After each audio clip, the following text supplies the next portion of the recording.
Another question I'm frequently asked is, what is this lipodystrophy fat? Why do I have this fat?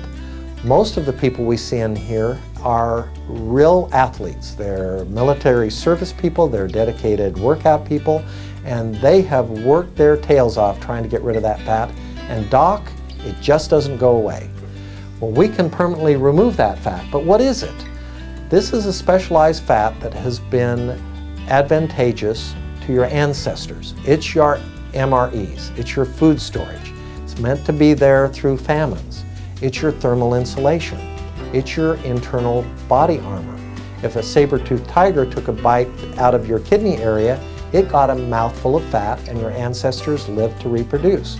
So as you got older and weren't able to compete for the resources from the younger kids in the tribe, this lipodystrophy fat was meant to get you through those hard times, and as you get older, grow, or as you're stressed, grow.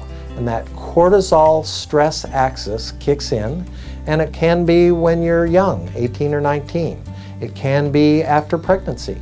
It can be if you're a bomb demolition guy in the Navy or the Marines, and their fat just grows out of control because of the stress.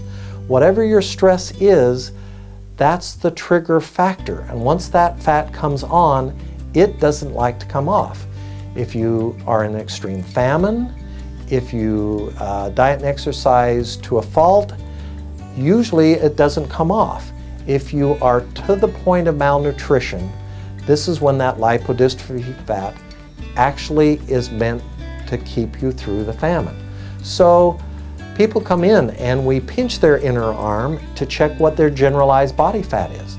And by pinching the inner arm here and the inner arm here, we're able to see what your general body fat is, what the fat in your ankles is, what your fat in your face is, what your fat in your hands is, the fat that when you diet a little bit it comes off, fat when you get a little bit too much to eat over Thanksgiving, it comes on. But that lipodystrophy fat is a different kind of fat. When it grows, the cells increase in size. The same cells that you were born with, you have. And those are exchanged throughout life, but generally the same number of cells you're born with are the lipodystrophy cells that you have today.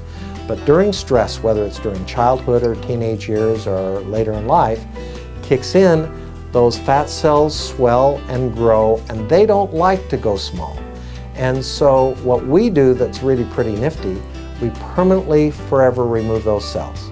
And we do it with the technologies we talked about.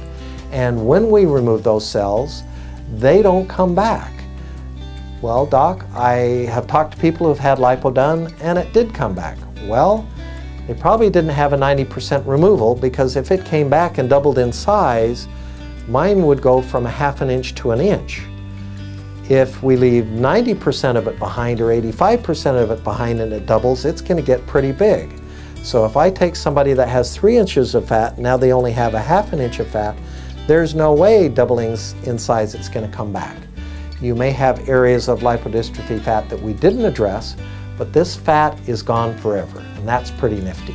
The other nifty thing about having lipodystrophy fat is when we use it for fat transfer, it's very resistant to dieting. So if we put it in the face or we put it in the breast, it's that same kind of fat that doesn't like to follow the rules.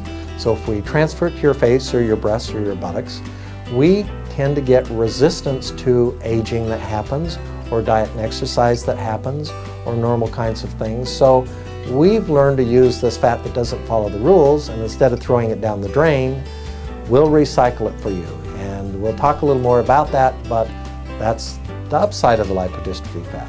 Come and see us, we'll examine you, talk to you, let you see where your lipodystrophy fat is, and we'll give you a quote and an estimate of what it's going to cost to have that done.